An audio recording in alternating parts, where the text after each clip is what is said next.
Good morning, first grade, and welcome to some Frog and Toad. I'm super excited that you're here and that you are going to be starting this with me since we're done with phonics. This is what we're hopping into. So, hopefully, yesterday you saw the introduction videos from Ms. Zingelman and saw what we're going to be working on because I'm super excited about this series. These characters are so fun, and it's just a fun book to get into. So we're going to be doing that together.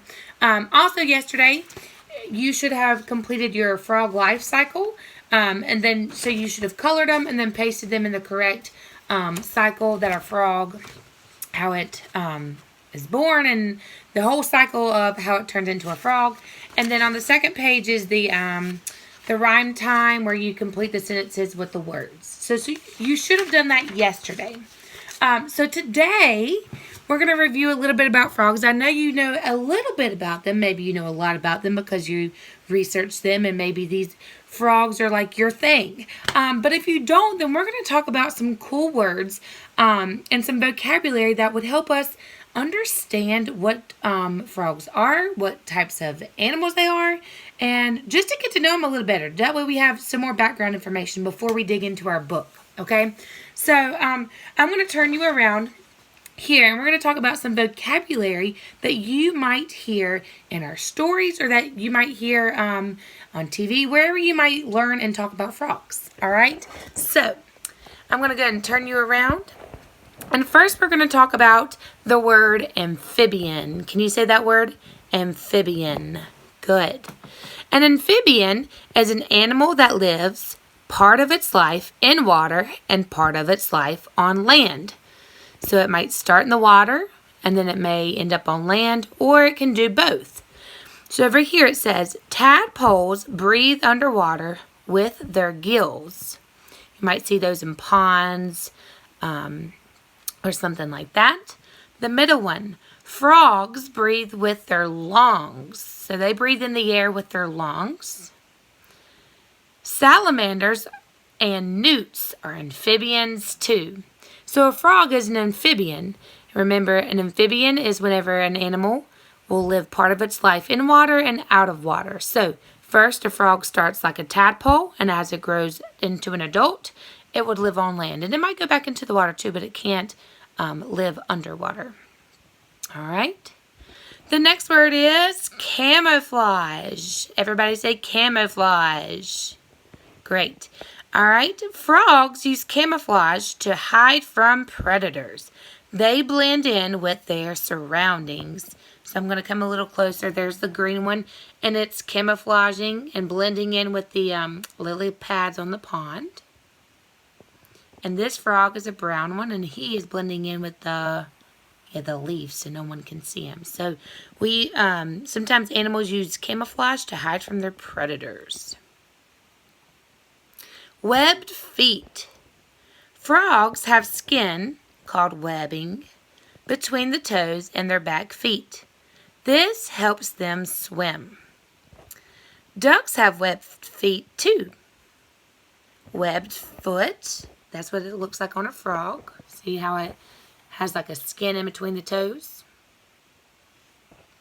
And divers wear flippers to help them swim faster. So those are kind of like their webbed feet when you put on flippers to swim. And so if you've ever swam with flippers before, then you know when you use them, it helps you kind of go quicker through the water whenever you're flapping them back and forth. So that's what webbed feet do for these animals as they're in the pond or wherever they may be. It helps them swim faster and get through the water. Habitat, and we've talked about this in the past. A habitat is where an animal lives. Frogs must live near water. Some frogs live in or near ponds. Some frogs live in or near swamps. And some frogs live in the rainforest. So frogs can live anywhere that's close to some water. You may even see if you are by a pond or a swamp or somewhere where there's water near, you may find some frogs. And remember that frogs have to be near water because why? They're amphibians, right? So they start off as tadpoles in the water, and then as adults, they can live on land.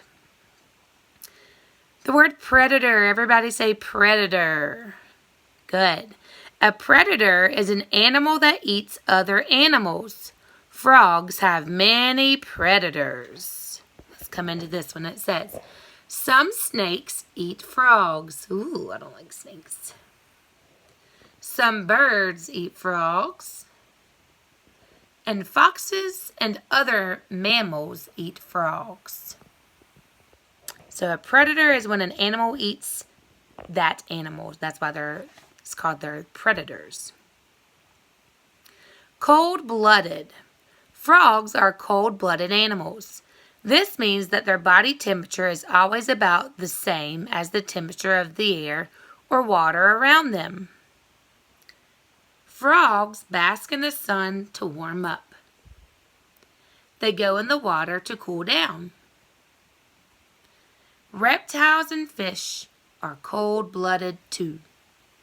So a cold-blooded animal is whenever their body temperature is always the same or around the same temperature as the water or air that they are in. So frogs are cold-blooded animals. Oviparous. Everybody say oviparous. Good. Oviparous animals lay eggs. Frog eggs are called spawn. That's what they look like. A female frog lays her eggs in the water. Frog eggs are clear and look like jelly. Before this, I had no idea what frog eggs looked like. But that's what they look like. And we call a female frog that lays eggs oviparous, which means that they lay eggs. Frog parts. So we know that this is the frog leg. This is called, good, their webbed foot. And the webbed foot means that there's skin in between their leg or their foot. This is their front leg. They do have an eardrum. That's their eye. Their nostrils, so that means their nose, and their mouth. What sound does a frog make? Ribbit, ribbit. Good job. All right, and we did that part yesterday. So, those are some vocabulary words that I wanted to show you and introduce to you, so that way whenever I say those words in my videos, or you see them while you're reading, you're not like, hey, what does that mean? Okay, so always come back to this video if there's a word that you have forgotten what it means. And you can refer back to it to see what it means. So today we get to have some fun before we dig into our book tomorrow.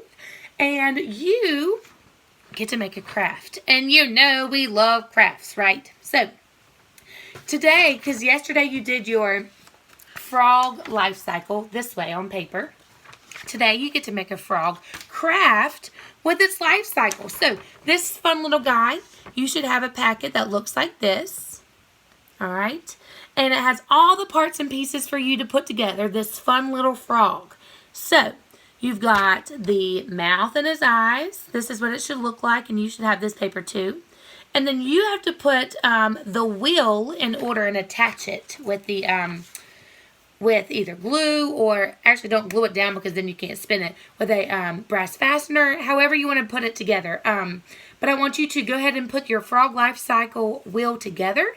And when you do that, send a picture to me so I can see how fun and awesome it looks. All right? Friends, I hope that you learned a little bit more about frogs. Tomorrow when we meet, we get to read our stories. And we will talk more about frogs and what they are and how awesome they are. All right, guys. Have a great day. Bye-bye.